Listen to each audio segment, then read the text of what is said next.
3 seconds. That's all it took for my $4.7 billion life to completely crumble. My name is Marcus Chin. Until May 2023, I was considered one of the most powerful men in Asia.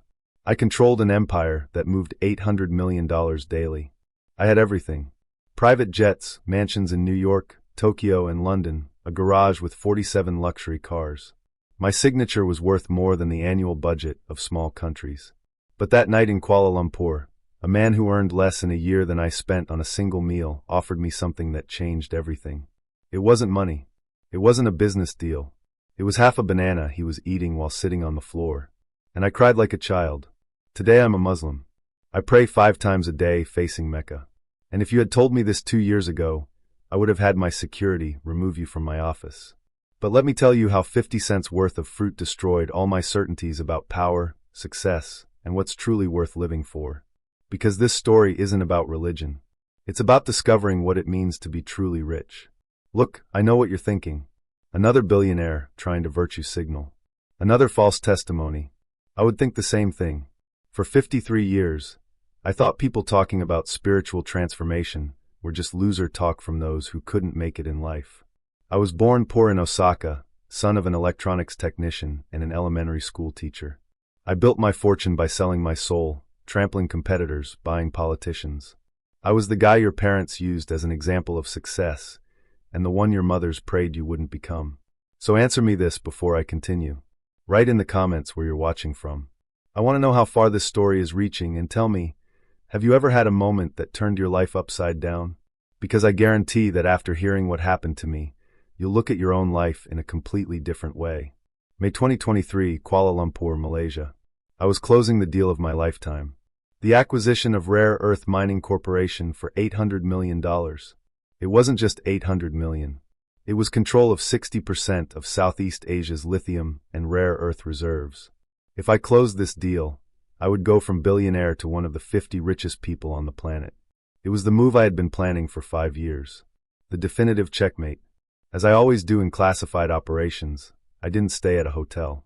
5-star hotels are nests of corporate spies, gossipy journalists, and desperate competitors. I rented a luxury apartment in a discreet residential building. 5,400 square feet, $8,000 per night, panoramic city view. What I didn't know and only discovered after signing all the contracts is that I had chosen an apartment exactly 200 meters from Masjid Jamek, one of the oldest and most sacred mosques in Kuala Lumpur.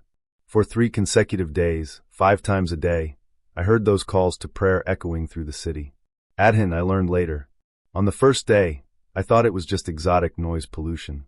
On the second, I began to notice the timing, the cadence, the melody. On the third day, something inside me was restless in a way I had never experienced. It was as if those sounds penetrated layers of my consciousness that I didn't even know existed. A restlessness that neither my 4.7 billion, nor my 30,000 employees, nor my Ferrari collection had ever caused. But what completely destroyed my worldview happened on the 4th night, during what I discovered later was called Ramadan, the sacred month of Muslims. And it all started when I went down to the lobby at 7 p.m. to get confidential documents that had arrived by special courier. That's when I met Hassan Ibrahim, and my life changed forever. Around 7 p.m., I descended to the lobby to collect some documents that had been delivered. It was iftar time, the breaking of the fast. There was a different energy on the street, people walking toward the mosque, some carrying food. But what caught my attention wasn't any of that. It was the building's doorman. I had seen him before during my 3 days there, but never really looked at him. You know how it is when you're worth billions. Service staff becomes invisible, just part of the furniture. But that night, something made me stop. Maybe it was the 3 days of those prayer calls echoing in my mind. Maybe it was the deal stress. Or maybe Allah was already working on my heart. He was sitting there so peacefully, so content while I was carrying the weight of an $800 million acquisition on my shoulders. The irony wasn't lost on me. Here I was, stressed about adding another billion to my fortune. And there he was, about to break his daily fast with what looked like the simplest meal imaginable. I should have just grabbed my documents and left. That's what the old Marcus would have done. But I didn't.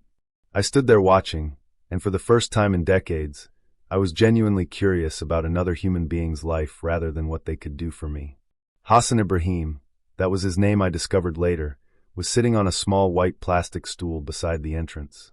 He must have been around 60 years old, wearing simple but clean clothes. In front of him, on a disposable plastic plate, was the simplest thing I had ever seen. Half a banana. Just half a banana. I stopped dead in my tracks.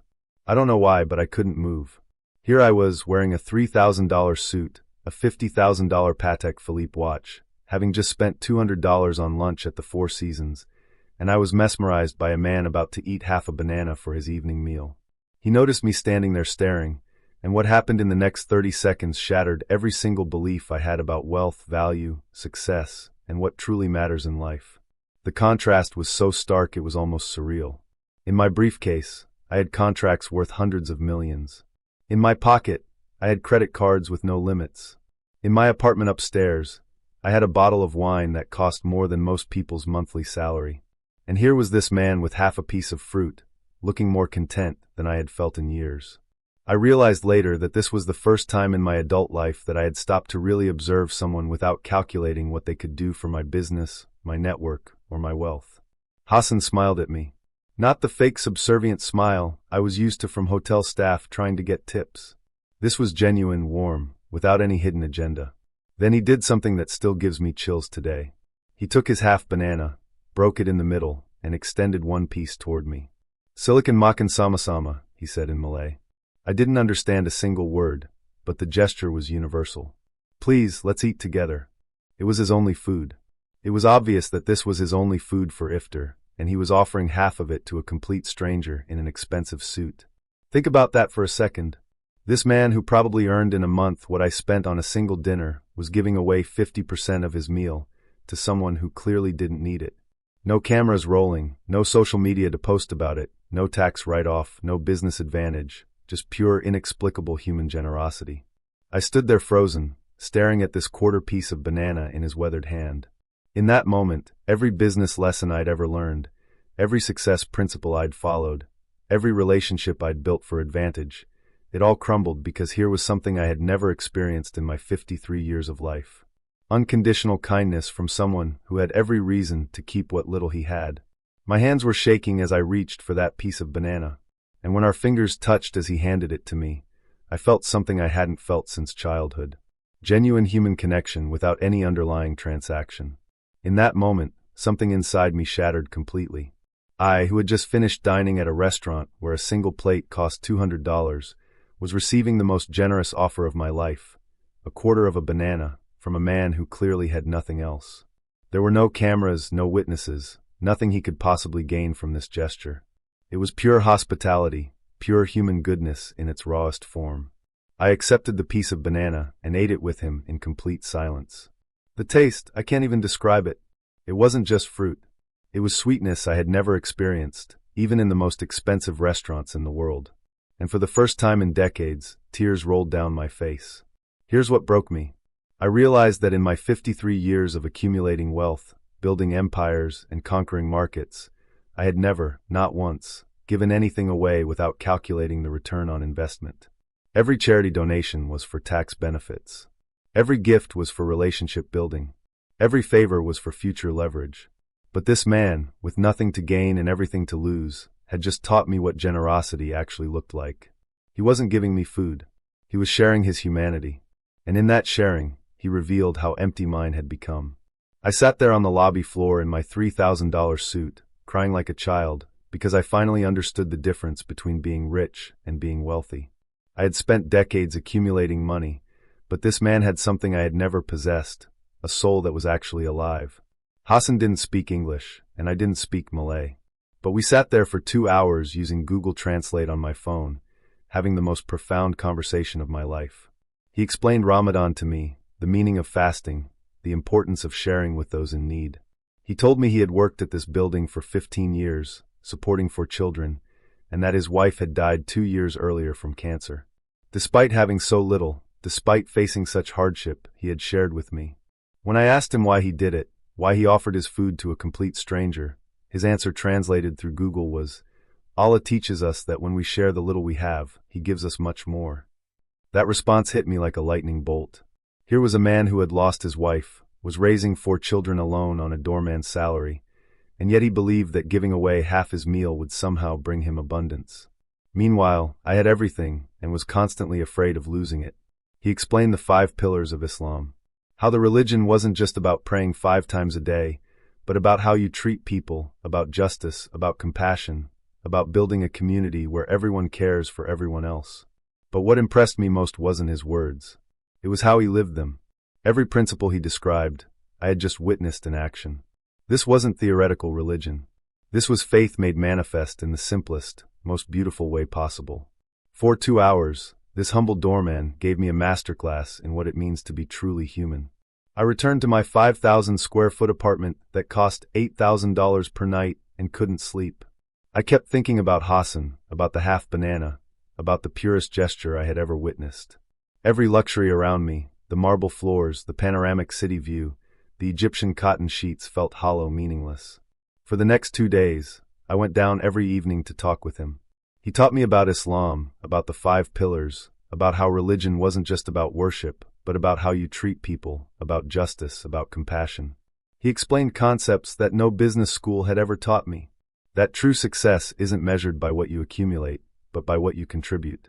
But what impressed me most wasn't his knowledge. It was how he lived these principles. Every evening, he'd share whatever simple meal he had. Every conversation he'd ask about my family, my well-being with genuine concern. Here was a man practicing a level of humanity I had never encountered in boardrooms filled with billionaires. I started researching Islam online, reading about Prophet Muhammad, about the principles of charity, community, and surrender to Allah. But more than the theology, I was drawn to what I saw lived out in front of me. A faith that produced this kind of character, this kind of generosity, this kind of peace in the face of hardship. By the 3rd night, I knew something fundamental had shifted inside me. This wasn't just curiosity anymore. This was transformation. On the 3rd day, I knew I had to make a choice. Not about religion initially, but about how I wanted to live the rest of my life. Did I want to be the billionaire who accumulated infinite wealth while remaining spiritually bankrupt? Or did I want to be a man who understood the real value of things? I searched for a mosque online, found Masjid Jamek, the same one I'd been hearing the calls to prayer from. I met with the imam, a wise elderly man who spoke perfect English.